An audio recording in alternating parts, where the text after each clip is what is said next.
আল্লামা সাইদি সাহেব রহমতুল্লাহ আলাইহির একটা কি আছে, বয়ান আছে, আপনারা শুনে দেখেন। যারা সাইদি সাহেব রহমতুল্লাহ আলাইহির ওই দলটা করেন, মরহুম সাইদি সাহেবের সেই দল করেন, অনেকে করেন অনেকে করেন না, কিন্তু করুক না করুক, তারা সাইদি সাহেবের ওই বক্তব্যটা শুনে দেখেন এবং উনি বক্তব্যটা সঠিক দিয়েছেন। পূজা ইসলামের সাথে সরাসরি সাংঘর্ষিক, একদম মৌলিক সাংঘর্ষিক বিষয়। সেই পূজার ব্যাপারে কাউকে শুভেচ্ছা জানানো নিজের ঈমানকে খাতরা এবং ধ্বংসের মুখে ঠেলে দেওয়া।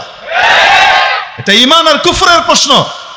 কোন দলের প্রধান যদি পূজা উপলক্ষে আশীর্বাদ জানায়, শুভেচ্ছা জানায়, আর ওই দল যদি চুপ করে থাকে, তাহলে দলের মুখপাত্র হিসেবে ওই কথা গোটা দলের হিসেবে গণ্য হয়।